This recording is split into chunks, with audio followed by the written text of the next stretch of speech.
Kyle Hamilton becomes the highest paid safety. The Ravens lose a few key guys on waivers. They're also making a bunch of practice squad signings as we speak. They bring back a familiar face. We have a ton to talk about in this episode of the Flock Rundown. Ravens Flock. The Flock Rundown is the place to be. Motionless brainwaves attempt to swim their way to sense, can't tame the untamed. What's up, Ravens fans? My name is Ryan, and welcome back to another episode of the Flock Rundown. There's so much news flying around today. It's absolutely insane. Let's start with the biggest news, and that is Kyle Hamilton inking that extension 4 more years after the 5th-year option. So now he is under contract through 2030 and is going to be a Raven throughout the prime of his career and probably beyond that even, but we're too far away from that to talk about that. But stoked for Kyle, man. Well-deserved. Best safety in the league, in my opinion, and he just got paid like it. Talks started to heat up about 3 weeks ago, and appreciate, the dialogue that we had with those guys. And I think the deal really does speak to how we feel about Kyle. Highest, paid safety in the NFL. That's a responsibility that we don't take lightly. We've had a few players over the years become the highest paid at their position, and I think when you are the highest paid, that's an important distinction. And I think Kyle has proven that he's going to carry that very well. And we expect him to continue to be an impact player in our defense for years to come. It's crazy. It's a dream come true. And just first, I just want to thank a lot of people. I want to thank God first and foremost. And so many situations and things that happened in my life that's got me to this position. And I think back to draft night, and some people have said some things about where I was drafted, this and that, and where I could be drafted. And at the time, I think I was the least mad at anybody. I knew that I came to the right place, and I think that's how God just works sometimes. You got to see the bigger picture and has bigger plans for us. So thank you to the man above, and also to my family, my parents, my brother, fiance, all my friends, everybody just had a part in this, and this is it takes a village, and I truly mean that, and I truly feel that way. And to Mr. Bishotti, to EDC, to Coach Harbs, and everybody who's got me to this point and developed me, and I really feel like I've been kind of molded into the player I am today by them, and goes to show why this organization is the way it is and why it's such a great organization, and they do a great job, and it's good to be rewarded. Let's look at the numbers. It's a 4-year, $100.4 million extension. All records for the safety position. That's $48 million fully guaranteed, $82 million injury guaranteed, $26.9 million signing bonus, and $43.5 million in new money through the first year. We all knew a Kyle Hamilton extension was coming. We've been talking about it throughout the entire offseason. I'm just glad it's done. Went and threw on the jersey to celebrate. It feels good that this guy is a Raven for a long time, man. Well deserved. He is the best safety in the league, and he truly can play basically any position on the defense, maybe outside of like nose tackle or defensive line, but I think he can rush the passer at an elite level. I think he can play linebacker at an elite level. He can play inside, outside, deep, in the box, wherever, man. This guy is special. Proved it last year when we really needed somebody to hold down the back end. Our defense was struggling tremendously last year with safety play, Marcus Williams, Eddie Jackson. Kyle Hamilton goes back there and solidifies everything. And he probably won't be asked to do that as much this year. That's why we got Malachi Starks. And I think Kyle Hamilton can get back to his roaming role where he's just kind of a weapon all over the field. That's where he really is best. But just the fact that he did that last year for us, turned around the entire defense. I mean, all the respect in the world of Kyle Hamilton, man. The way he carries himself, too, just as a person, it's inspiring. He's humble, and I really am glad that he's a Raven for a long time, man. I'm super happy that this deal got done. I know it's an expensive deal. It really blew away the rest of the safety market, but way in the future, 5 years in the future, when they're talking about another potential deal or whatever, I think that those numbers won't seem as insane. And he's well deserving of the highest paid contract, whatever it takes to get it done. We can't lose Kyle Hamilton, so I'm happy that this is done. And he's not the only one that is about to get an extension for the Ravens. Lamar Jackson is going to get an extension. Tyler Linderbaum is going to get an extension. Isaiah Likely is going to get an extension. I think that all three of those those guys are on the table. Eric DeCosta was asked about all of those other extensions today, and he didn't want to elaborate too much. He said he likes to work in the dark, but they're all ongoing.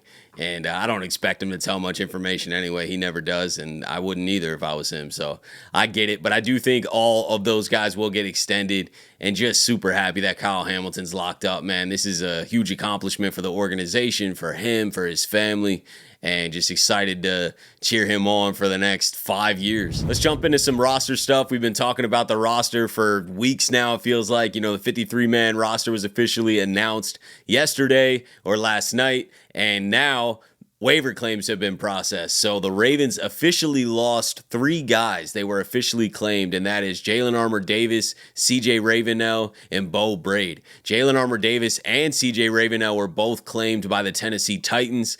Not a big surprise. They got our old coach over there in Denard Wilson, so he knows those guys very well, especially Jalen Armour-Davis. He was his coach specifically, so I'm guessing they liked what they saw with him and want to give him a chance. They also had first waiver claims, so Jalen Armour-Davis was a priority for them, man. They definitely went after Jalen Armour-Davis, and I'm not surprised. I mean, I said this yesterday when he got cut. I was like, this is one of the guys I feel like is not going to go unclaimed. He's not going to be able to make it back to the Ravens practice squad. He had too good of a preseason. I know he struggled with injuries and stuff. I know the Ravens let him go because he's not under team control in the future. Eric DeCosta actually admitted that today. So that is why the Ravens let him go. He said that was one of the toughest decisions, was to cut JAD, and obviously another team capitalized pretty quickly. Same with Brade, though, man. I thought Brade might be one that could get back to the practice squad, but Giants claimed him, and he's now on their active roster. So congrats to all those guys, man. I wish they were still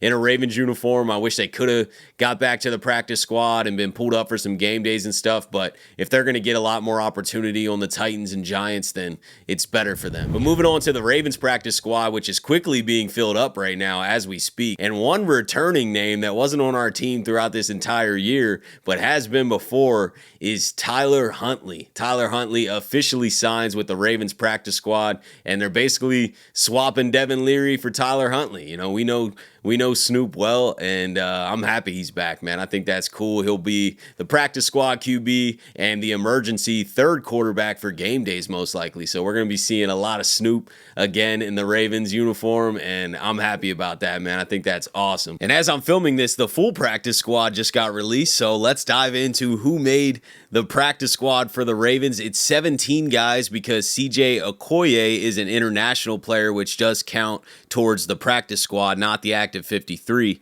But the Ravens have Tyler Huntley, Anthony Miller, Keith Kirkwood, Marquise Robinson, Dearness Johnson, Thomas Graham Jr., Keandre Jackson, Lucas Scott, Chandler Martin, Kamon Rucker, Brent Urban, Malik Ham, Nick Samak, Jared Penning, Gerard Lichtenhahn, Zaire Mitchell-Payton, and CJ Okoye. Excited about all those names, man, especially CJ Okoye. That was one we were debating, is it too risky to keep John Jenkins and try to keep Okoye on the practice squad? Maybe, but it worked out. He's on the Ravens practice squad. It's official. Also excited about Chandler Martin and Keandre Jackson, man. That was a guy who consistently flashed throughout the preseason for me. Later in games, you could always see 39 out there hitting somebody, man. So happy he's there. I don't know a ton about him, but I saw him flash in pretty much all of the preseason games. So welcome back, Keandre. Welcome back, Chandler Martin. All those guys. Brent Urban, we knew that was going to be kind of a handshake deal. He's already back, so that's confirmed. Brent Urban back on the practice squad. In some other NFL news, we had a turn of events with the Rashee Rice situation with the Chiefs, and this does impact the Ravens Week 4 game. Rashee Rice has accepted and will serve a 6-game suspension to start the 2025 season. So he won't be back now until Week 7. The Ravens play the Chiefs in Week 4 without Rashee Rice. A couple weeks ago, we got word that the hearing was going to be in Week 5, so the Ravens were going to have to play against Rashee Rice, and I was like, good, let's go, full squad versus full squad. But That's not the case now. The Chiefs are not going to have Rashee Rice for the first chunk of the season, and the Ravens will play them without it. I don't think it changes much. I don't care if they were fully healthy or not, but it does impact that game a little bit. We'll talk about that game, obviously, in 5 weeks when it gets here, but I just wanted to point that out. Also, the Ravens have set their alternative uniform days. We got an all-black game Monday night versus the Detroit Lions in Week 3 on September 22nd, and then we got the Purple Rising all-purple uniforms and helmet for the Thanksgiving night game versus the Bengals on November 27th, which I will be at. I am confirmed. I am going to that Thanksgiving game. I feel like that's one of the coolest games to go to on a holiday, just being around a bunch of fans, watching the game. Also a night game. I went to the Bengals game last year too, and the same Purple Rising game, and it was so sick, man. Those uniforms were so clean. It was one of the craziest games, roller coaster of a game. We definitely did not have a great start. I thought we were about to get blown out there for a second, come roaring back. It's an absolute shootout, and I don't expect much different. I expect our defense to be a lot better, actually, so I think we'll hold them to a little bit lower points, but I still think there's going to be some points scored, man. The Bengals offense is powerful. I can't wait to be at that game. If you guys are going to that game, I know it's pretty far out, but can't wait to see you guys there, man. I'm excited for that one. Shifting back to Eric DeCosta talking to the media today, he spoke on those 3 undrafted free agents making the roster and how rare and crazy that is. You know, as you all know, we kept 3 undrafted guys on defense. Excited about those 3 guys. And what I would say is that those guys clearly seized the opportunity every single day. They earned it. Didn't go into this training camp, this really time of the year, expecting 3 undrafted guys to make it. It hasn't happened in a long time. I think our defense was pretty talented, as you guys can look across and see. We have a lot of talent. So for 3 guys to make it speaks to what those young men did. Very excited about them. Shout out to Jay Higgins, Ruben Lowry, Keon Martin, man. I predicted that all 3 would make it, but it's still shocking. It's just shocking that that's how this offseason went, and 3 undrafted free agents ended up making the 53-man roster. It's mind-blowing, man. It's so rare. Usually there's 1. You know, most teams don't have any, and most teams are tied to their draft picks. The Ravens drafted 11 guys, and then 3 undrafted free agents make the active roster. No one saw that coming, you know, months and months ago. Not 3 guys. And it's just a hell of a story. And it really just shows, like Eric DeCosta says, it shows how committed and how good those guys actually were to beat out other players, some guys that were drafted. So it's just awesome, man. Can't wait to see them in a Ravens uniform. Can't wait to see them develop over the next year or so, and see what kind of real impact they make on the team, man. Congrats to those guys. Congrats to everybody that made the roster. Congrats to everybody else who's getting jobs elsewhere. And it's a bittersweet day. You got the cuts that are depressing and sad, and it's like, man, you really feel for these guys and hope that they get an opportunity elsewhere. And then you're super happy for all the guys that made your team, and especially the undrafted guys who really didn't have a high chance. Underdog story. Everybody loves an underdog story. So it's just, I don't know, man. It's cool. But that's it for today so far. We'll see what else happens. There's a ton of news that was flying around today, but I wanted to get on here, earlier in the day, talk about the Kyle Hamilton extension, talk about who we did sign to the practice squad and the guys that got claimed, and just some other news floating around. There's a ton of news today, but let me know what you guys are thinking about everything. Appreciate you guys, as always, for tuning in to another episode of the Flock Rundown. Have a beautiful rest of your day, and I'll let the greatest linebacker in the history of the game take us out. Ravens Flock. The Flock Rundown is the place to be. My man Ryan has been a lifelong Ravens fan since he was born. So I'm telling you now, it's about to go down. The podcast, the Flock Rundown. Ravens, baby. Nothing gets better than waking up and wondering how high we can